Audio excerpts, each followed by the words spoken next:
Bonjour à tous, je suis ravie de vous retrouver pour ce nouvel épisode. Cette fois, on va s'intéresser au thème des annexes. Vous le savez, dans un livret 2. Alors déjà, le livret 2 constitue une étape importante de votre démarche de VAE. C'est le support écrit qui parlera pour vous en votre absence lorsque le jury mènera son évaluation et découvrira votre expérience, les situations professionnelles que vous avez choisi de développer et d'analyser. Bref, c'est le témoignage quelque part de votre expérience qui sera évalué et qui soit facilitera à l'oral avec le jury, soit vous mettra possiblement en difficulté parce qu'il y aura beaucoup de choses à développer, à compléter le jour de l'oral et ce ne sera pas évident forcément pour vous. On va revenir en arrière et on va vraiment s'intéresser à cet écrit.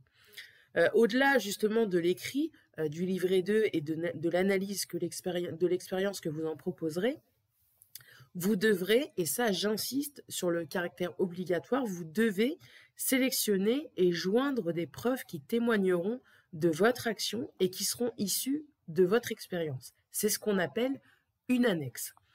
Au cœur de cette démarche, évidemment, le choix des annexes revêt une importance capitale car elles sont le reflet concret de votre action, de votre réflexion, de votre mode de faire, des compétences que vous souhaitez mettre en avant. Et donc forcément, un livret 2 sans annexe, c'est un livret qui questionne. Le jury, il attache une grande attention à votre écrit, mais aussi aux pièces justificatives que vous allez fournir et qui viendront compléter votre expérience, les considérant aussi comme des éléments concrets pour évaluer la pertinence et la profondeur de votre expérience, au-delà du récit évidemment que vous en proposerez. Mais, et c'est souvent le cas, le choix des annexes, ça peut s'avérer complexe pour vous. Entre les candidats qui en mettent trop et ceux qui n'en mettent pas assez, voire pas du tout, il y a sans doute un juste milieu à trouver et du coup, c'est l'intérêt de cet épisode que je vous propose aujourd'hui, c'est de vous guider à travers ce processus de sélection des annexes pour vous donner des conseils pratiques et des conseils, je dirais même indispensables pour construire un livret 2 percutant et convaincant qui va s'appuyer sur des preuves tangibles de votre expérience. Alors, on va démarrer par la première partie. Comment identifier des documents à valeur ajoutée forcément pour votre livret 2 ? Alors déjà, vous l'avez compris, je l'espère à ce stade de l'épisode, la sélection des annexes, elle doit être minutieuse et elle est obligatoire. Pour repréciser le rôle d'une annexe, c'est d'aller plus loin que votre développement. D'accord ? C'est-à-dire que vous allez proposer un développement d'une partie d'une situation professionnelle et vous allez joindre un document qui soit va illustrer de manière plus simple ce que vous êtes en train de dire, soit va apporter une complémentarité sur le développement que vous avez proposé. Et je vais vous donner un exemple, je pense que ce sera plus clair pour tout le monde. Si vous voulez, admettons, développer la compétence de suivi de budget, par exemple, au-delà de la présentation écrite que vous allez en proposer, le fait d'avoir négocié votre budget, d'avoir fait un budget prévisionnel, puis de l'avoir suivi, d'avoir aussi analysé les écarts, de les avoir motivés, évalués, etc. Vous allez évidemment, et je vous le recommande chaudement, joindre une copie de votre suivi de budget en annexe. Et cette copie, au-delà en fait de ce que vous avez développé, elle va permettre déjà d'identifier les indicateurs que vous avez suivis, mais aussi, et c'est surtout ça qui est important, votre réflexion et votre analyse dans la construction de ce suivi. Quand on voit une annexe, quand on voit un suivi, ça peut être même un suivi d'objectifs, bref, un suivi d'action, on a aussi la manière dont pense la personne, la manière dont elle construit sa réflexion pour faire son suivi. Et vous ne le voyez pas parce que vous l'avez construit, c'est votre logique, etc. Mais en fournissant ce document-là, vous allez permettre au jury d'accéder justement à cette logique, à cette manière de réfléchir, à cette analyse, et donc d'accéder également, pourquoi pas, à vos observations et arbitrages s'il y a une colonne dédiée à ça, mais en fait, vous les faites quelque part entrer dans votre cerveau. Vous leur donnez votre manière de réfléchir, votre raisonnement, votre analyse. Et ça, vous pouvez le faire à l'écrit, mais ce que va apporter l'annexe sera totalement différent. Ce sera vraiment la preuve de votre action, de votre réflexion et de manière de concevoir quelque part le suivi de votre budget. Donc vous comprenez que ça a un intérêt déjà, je dirais que ça permet de fournir quelque part un échantillon de votre réflexion sans avoir à le développer et quelque part l'analyser. Même si vous allez le faire dans l'écrit, l'annexe, elle va parler d'elle-même, quelque part. Au-delà, évidemment, de la description de ce que vous aurez proposé dans votre livret 2. Autre exemple, de la même manière, lors de la description et présentation de votre entreprise, structure ou groupe, l'ajout d'un organigramme, ça permettra de comprendre l'organisation en un coup d'œil. Vous pouvez expliquer qu'il y a tant de personnes dans votre entreprise, qu'il y a un manager, puis un responsable, etc. N'empêche que quand on a un organigramme sous les yeux, c'est bien plus facile de repérer les liens hiérarchiques, l'organisation, les équipes, comment quelque part la structure s'organise en un coup d'œil. Donc, vous allez expliquer, mais vous voyez la pertinence aussi de cet ajout et de cette cartographie quelque part visuelle. Donc, question pour vous, pour sélectionner votre annexe, demandez-vous donc pour chaque situation professionnelle, partie ou fiche d'activité que vous allez proposer ou compétences que vous allez développer, quel type de document demeure pertinent à joindre à votre livret 2 pour illustrer ce que vous venez de développer. Ok ? En relisant votre écrit, qu'est-ce qui serait pertinent d'ajouter à votre dossier de VAE. On va s'intéresser maintenant, une fois le choix opéré, à la structuration logique des annexes, et ça, c'est un point extrêmement important aussi. La manière dont vous organisez vos annexes peut avoir un impact significatif sur la compréhension du jury. Pensez donc à les numéroter et surtout, à guider le jury dans la consultation de ces annexes. D'accord ? Ça veut dire que au fil de l'écriture de votre dossier de VAE, vous allez les inviter à parcourir telle annexe, page X, afin de découvrir plus en détail tel sujet.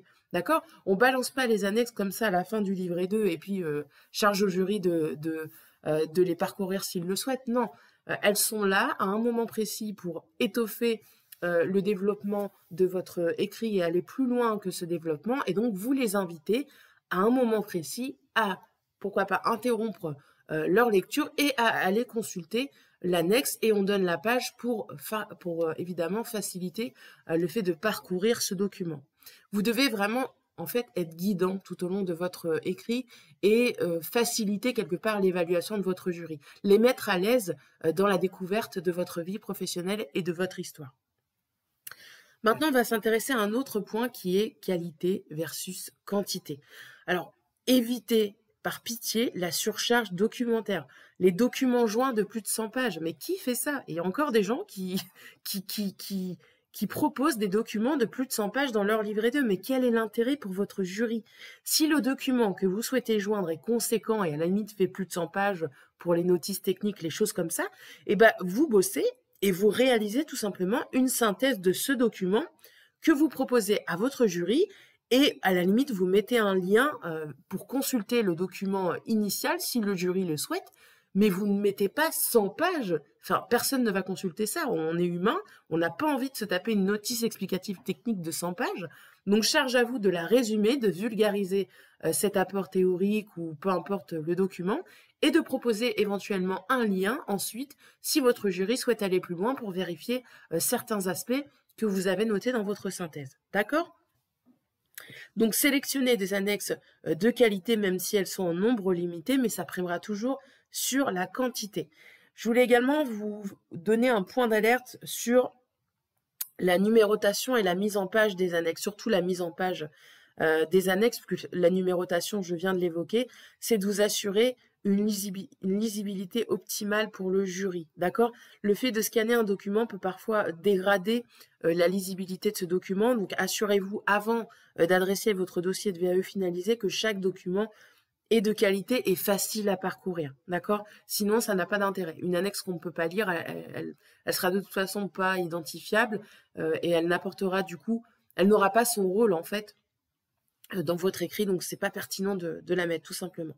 Respectez également les consignes relatives à la présentation des annexes. Il y a des livrets 2 où il y a un tableau des annexes à compléter, à numéroter en complétant le numéro du document, le titre, etc., la page. Respectez évidemment la trame que vous donne votre organisme pour présenter justement ces annexes et respecter quelque part la trame imposée. Ça, je voulais vous le dire aussi, c'est important. Un autre point avant de vous quitter, c'est le respect de l'anonymat. dans le cadre de vos fonctions et du respect de la confidentialité liée à votre fonction, moi, je vous invite vraiment à effacer toute donnée qui nommerait de façon précise une personne, en particulier dans votre écrit. Un client, un fournisseur, une personne que vous avez accompagnée, vos collègues. Effacez les noms des personnes, par exemple, présentes sur l'organigramme et vous laissez simplement les fonctions pour qu'on comprenne l'organisation. Mais à aucun moment donné, on ne nomme le nom d'une personne. Ou alors, vous pouvez retirer les noms et les rebaptiser en indiquant que vous avez modifié le nom des personnes accompagnées, je pense notamment aux éducateurs, pour respecter l'anonymat, par exemple, ou remplacer par Monsieur X, Madame Y. D'accord? Autre point pour vous aider à valider les annexes, enfin vos annexes, n'hésitez pas à solliciter l'avis de professionnels ou pourquoi pas de vos collègues si vous les avez informés de votre démarche sur le choix des documents. Un avis externe, ça peut apporter une perspective différente ou vous donner d'autres idées d'annexes en lien avec le sujet traité. Parce que vous êtes le nez dans votre écrit, dans votre vie professionnelle. Et souvent, parfois, le fait d'échanger avec un collègue ou votre accompagnateur VAE, si vous en avez un, ça va vous soit valider le fait que cette annexe est pertinente, puis ça a un vrai apport pour le coup pour votre écrit, ou alors à vous lire. Moi, je sais que ça m'arrive souvent quand je lis les dossiers et que je vois que on parle d'un sujet, mais qu'il n'y a pas une annexe qui permettrait justement d'illustrer ce sujet. Je mets une petite note au candidat pour dire, là j'ai vu ça, ce serait hyper pertinent, si vous l'avez bien évidemment, de joindre un type de document comme ça, parce que ça permettrait de vous voir clairement dans l'action et d'illustrer ce point par un document officiel, une preuve tangible de votre action. Donc voilà ce que je voulais vous dire sur le thème de l'annexe. Vous voyez, c'était un épisode assez rapide, mais je pense que c'était pertinent de vous le proposer. Vous savez maintenant comment sélectionner vos annexes, donc à vous d'effectuer ce travail de recherche pour fournir, au-delà de votre écrit, des preuves tangibles de votre action. Et n'oubliez pas, surtout, qualité vaut mieux que quantité. Il vaut mieux en mettre moins, mais mettre des documents pertinents qui ont un véritable apport pour votre démarche et pour l'évaluation de vos compétences, tout simplement. Donc, voilà ce que je voulais vous dire sur le thème des annexes. Je vous souhaite une belle journée ou une belle soirée selon le moment où vous m'écoutez. Et quant à moi, je vous retrouve prochainement pour une nouvelle vidéo, un nouvel épisode, toujours autour de la VAE. À bientôt!